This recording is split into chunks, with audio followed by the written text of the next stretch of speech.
কান্তারার কথা মনে আছে তো? 2022 সালে রিলিজ হয়েছিল সারা জাগানো মুভি কান্তারা। সেটা সেকেন্ড পার্ট কান্তারা চ্যাপ্টার 1 নামে রিলিজ হয়েছে গত 2 দিন আগে। এক গ্রাম ও তার প্রাচীন বিশ্বাসকে কেন্দ্র করে শুরু হয়েছিল আজকের এই গল্প।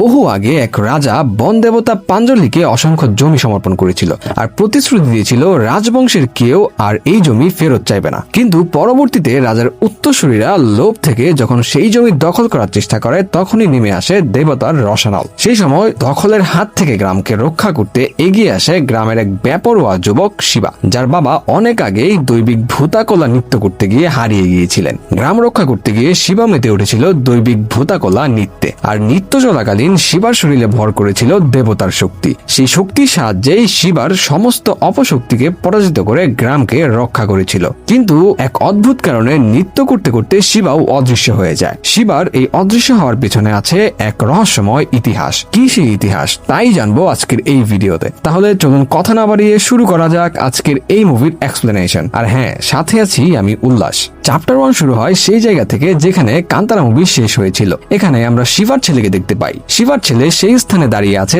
যেখান থেকে শিবা অদৃশ্য হয়ে গিয়েছিল। শিবার ছেলে গ্রামের লোকদের জিজ্ঞাসা করে আমার বাবা কেন এই জায়গাতে অদৃশ্য হয়ে গিয়েছিল। গ্রামের লোকেরা জানায় এর পিছনে লুকিয়ে আছে শত শত বছর ধরে চলে আসা এক ইতিহাস। গ্রামের লোকেরা শিবার ছেলেকে তাদের পূর্বপুরুষদের গল্প বলতে শুরু করে। শিবার পূর্বপুরুষরা যে জঙ্গলে বাস করত সেই জঙ্গলকে বলা হতো কান্তারা। এখানে বসবাসকারী লোকেরা কান্তারা সম্প্রদায় নামে পরিচিত ছিল। কান্তারায় এক অদ্ভুত দৈবিক শক্তি বিরাজ করত। সে সময় কান্তারা জঙ্গল অনেক বেশি মূল্যবান প্রাকৃতিক সম্পদে ভরপুর ছিল, আর এইসবের উপর নজর ছিল কান্দব বংশের রাজার। সেই সময় কান্দব বংশের রাজারা এই অঞ্চল শাসন করত। কান্দব রাজারা ছিল অত্যন্ত নৃশংস। প্রজাদের উপর প্রচুর নির্যাতন এবং নিপীড়ন চালাতো। কোনো জিনিস রাজার ভালো না লাগলে রাজা সেটা একদমই শুনতো না, আর কোনো জিনিস ভালো লাগলে সেটা সাথে সাথে দখল করে নিত। একবার কান্তারা জঙ্গলের এক মেয়ে অদ্ভুত একটা পাথর খুঁজে পায়। জঙ্গলের লোকেরা ভাবতে শুরু করে এই পাথর কোনো সাধারণ পাথর না, এর মধ্যে অবশ্যই কোনো না কোনো দৈবিক শক্তি রয়েছে। তাই জঙ্গলের লোকেরা সাথে সাথেই ওই পাথরের পূজা করতে শুরু করে দেয়। দূর থেকে এসব দেখছিল রাজা। যেহেতু পাথরটা মূল্যবান তাই এটা তো তার চাই। রাজার নির্দেশে ওই মুহূর্তে রাজার সৈন্যরা লোকগুলোকে প্রাণে মেরে ফেলে আর পাথরটা নিয়ে নেয়। সাধারণ জনগণ ছিল রাজার কাছে খেলার পুতুলের মতো। ইচ্ছে হলেই তাদেরকে মারত, ইচ্ছে হলেই নির্মম কোনো শাস্তি দিত। একদিন রাজা দেখে ভৈরবা নামের এক বৃদ্ধ ব্যক্তি মাছ ধরছে। কোনো কারণ ছাড়াই রাজা তাকে হত্যা করার আদেশ দেয়, তবে পানি থেকে দূরে নিয়ে গিয়ে তাকে হত্যা করতে বলে। সৈন্যরা যখন ভৈরবাকে টেনে নিয়ে যাচ্ছিল তখন তার কাপড়ের ভিতর থেকে কিছু মূল্যবান জিনিস বের হয়ে আসে। এসব দেখে রাজা হতবাক হয়ে যায়, কারণ এই জিনিসগুলো সহজে কোথাও পাওয়া যায় না। রাজা ভৈরবাকে জিজ্ঞাসা করে এসব তোমার কাছে কিভাবে এলো? ভৈরবা বলে কান্তারা জঙ্গলে পেয়েছে। ভৈরবা কান্তারা জঙ্গলেরই বাসিন্দা। রাজ্যের সবকিছু রাজার নিয়ন্ত্রণে থাকলেও এই কান্তারা জঙ্গল ছিল রাজার নিয়ন্ত্রণের বাইরে। রাজা ডিসিশন নেয় যেভাবেই হোক কান্তারা জঙ্গলের উপর নিয়ন্ত্রণ নিতে হবে। সেখানে এমন কিছু আছে যা দিয়ে রাজা দেশ বিদেশে ব্যবসা বাণিজ্য করতে পারবে। একদিন রাজা তার বিশাল সৈন্যবাহিনী নিয়ে কান্তারা জঙ্গলে চলে যায়। সাথেই নিজের একমাত্র ছেলে রাজশেখরকেও নিয়ে যায়। রাতের অন্ধকারে পথ খোঁজার জন্য রাজা একটা গাছে আগুন লাগিয়ে দেয় যাতে জঙ্গলের পথ আলোকিত হয়। কিন্তু সামান্য আগুন হঠাৎ করেই বিশাল আকার ধারণ করে। আগুনের আকৃতি দেবতার রূপ ধারণ করে নেয় আর দাও দাও করে চলতে থাকে সবকিছু। আসলে রাজা যে স্থানে আগুন লাগিয়ে দিয়েছে কান্তারা সম্প্রদায়ের মানুষ সেটাকে পবিত্র স্থান মনে করে। কান্তারার মানুষ ওই স্থানকে ভগবানের মধুবন বলে ডাকে। সবাই বিশ্বাস করে ওই স্থানে দেবতা বিরাজমান রয়েছে, আর কোনো রাজার পক্ষেই ওই স্থান দখল করা সম্ভব না। বাস্তবেও তাই ঘটে। আগুনরূপী দেবতা রাজাকে বাধা দেয়। তীব্র আগুন দেখে রাজা হতবাক হয়ে যায়। কিছু বুঝে ওঠার আগে একটা অদ্ভুত কালো ছায়া রাজাকে গ্রাস করে, আর সেখানেই মৃত্যু হয় রাজার। এরপর এই জ্বলন্ত গাছ রাজার শরীরের উপর পড়ে। এই সবকিছু দেখে ছুটে আসে কান্তারার লোকেরা।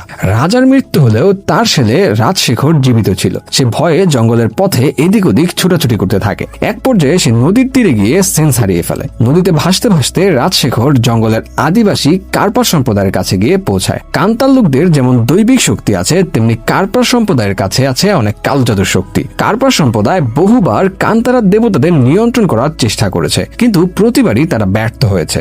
ওরা জঙ্গলের মাঝখানে গোপন স্থানে বসবাস করে এবং সেখানেই কালো জাদুর অনুশীলন চালায়। কার্পা সম্প্রদায় রাজশেখরকে উদ্ধার করে নিরাপদে তার বাবার রাজ্য বাঙ্গেরা রাজ্যে পৌঁছে দেয়। কার্পা সম্প্রদায় রাজশেখরকে সাহায্য করায় রাজশেখর কার্পা সম্প্রদায়কে শ্রদ্ধা করত। তিনি ধীরে ধীরে তার বাবার মতো রাজ্য শাসন শুরু করেন। ধীরে ধীরে রাজশেখর বড় হতে থাকে। বাবার অনুপস্থিতিতে রাজ্যের শাসনভারও সেই পালন করতে শুরু করে। তবে রাজশেখরের মন থেকে কান্তারার ভয় কিছুতেই কাটে না। ওই ঘটনার পর রাজশেখর আর কখনোই কান্তারার দিকে ফিরে তাকায়নি। এর মাঝে কান্তারাতেও ঘটে গেছে অনেক ঘটনা। হঠাৎ একদিন কান্তারার লোকেরা একটি কুয়ার ভিতর ছোট্ট একটা শিশুকে দেখতে পায়। সবাই অনেক বেশি অবাক হয়, কারণ কুয়ার ভিতর একটি বাচ্চা আর বাচ্চাকে ঘিরে পাহারা দিচ্ছে একটি বাঘ। কান্তারা লোকেরা বাচ্চাটাকে কুলে তুলে নেয়। এক মহিলা নিজের সন্তানের মতো লালন পালন করতে থাকে বাচ্চাটার। সেই বাচ্চাটার নাম দেওয়া হয় বেরমে। এদিকে রাজশেখরও নিজের পরিবার গড়ে তুলেছে।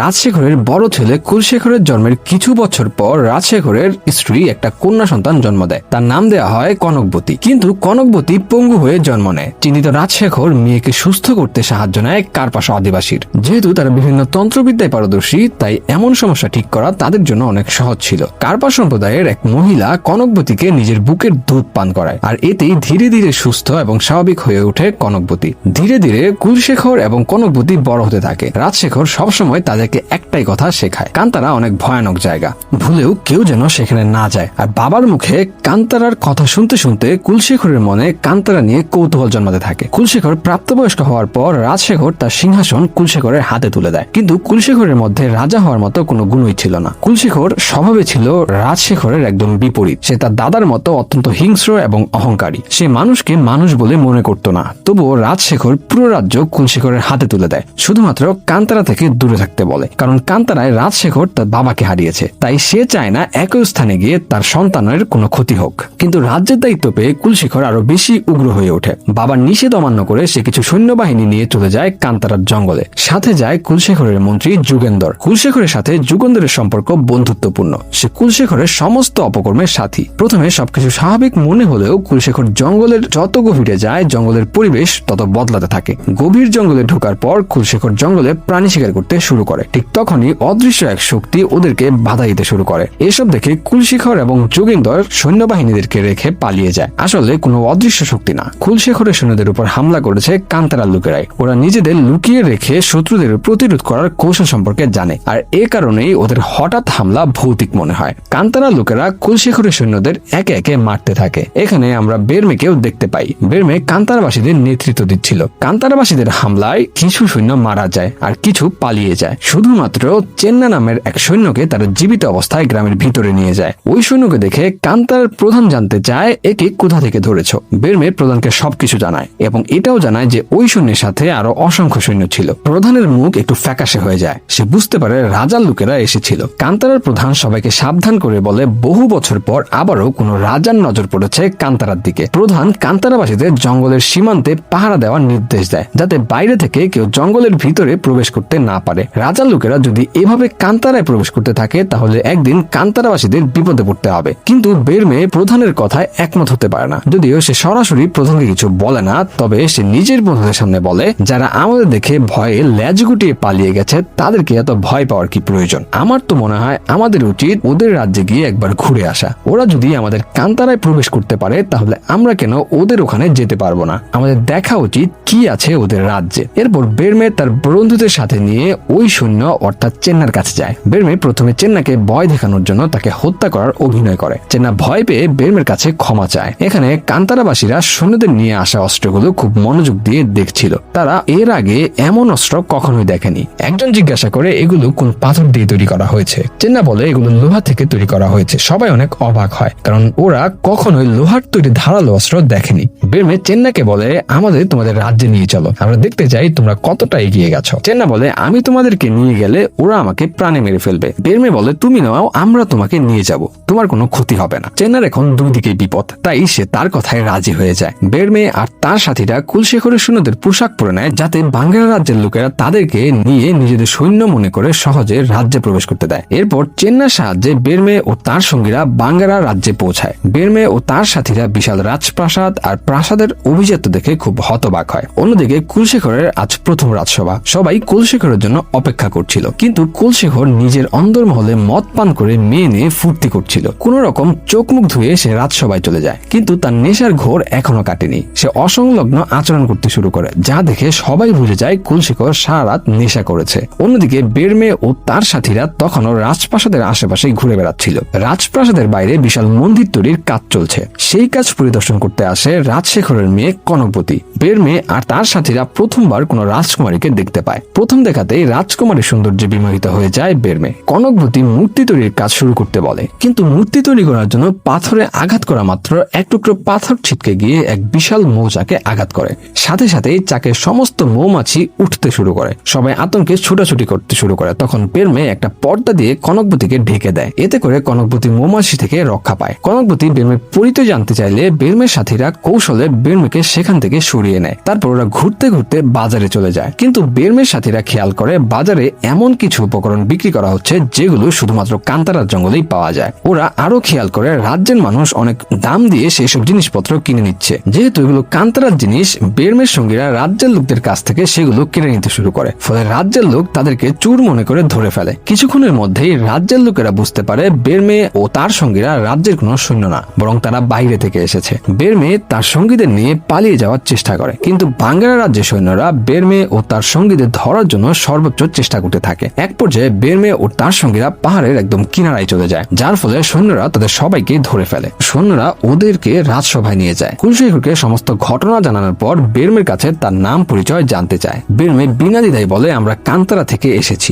সাথে সাথেই সমস্ত সৈন্যরা তাদের দিকে অস্ত্র তুলে ধরে এবং লোহার শিকল দিয়ে সবাইকে বেঁধে ফেলে। কুলশেখরের আদেশে তাদের উপর প্রচুর নির্যাতন করা হয়, কিন্তু বেরমে আর তার সাথীরা নীরবে সমস্ত আঘাত সহ্য করে নেয়। সৈন্যরা মারতে মারতে ক্লান্ত হয়ে যায়, কিন্তু ওদের উপর কোনো প্রভাবই পড়ে না। তখন রাজশেখর বেরমেকে জিজ্ঞাসা করে, কেন এসেছো তোমরা এখানে? বেরমে বলে, আপনারা আমাদের কান্তারা দেখতে গিয়েছিলেন, তাই আমরা আপনাদের রাজ্য দেখতে এসেছি। রাজশেখর তখন বুঝতে পারে কুলশেখর তাকে না জানিয়ে কান্তারায় গিয়েছিল। কুলশেখর বলে, কান্তারার ভিতরে যায়নি, জঙ্গলের বাইরে থেকেই দেখে চলে এসেছি। রাজশেখর কুলশেখরদের বলে, কান্তারার লোকদের সাথে শত্রুতা করা ঠিক হবে না। রাজশেখর সিদ্ধান্ত নেয় কয়েকদিন কালকুঠুরিতে বন্দী রেখে পরবর্তীতে এদের সবাইকে দাস হিসেবে বিদেশিদের কাছে বিক্রি করে দেওয়া হবে। সেই অনুযায়ী ওদেরকে কালকুঠুরিতে বন্দী করে রাখা হয়। কালকুঠুরিতে ওদের শাস্তি দেওয়ার জন্য রাজকাররক্ষকের ছেলে পিপো যায়। পিপো অপরাধীদের শাস্তি দেওয়ার জন্য বিশেষ কৌশল অবলম্বন করে, যা অনেক বেশি ভয়ানক। কালকুঠুরিতে প্রবেশের আগে পিপো কালকুঠুরির পাহারাদারদের নির্দেশ দিয়েছিল, যা কিছু হয়ে যাক না কেন কেউ যেন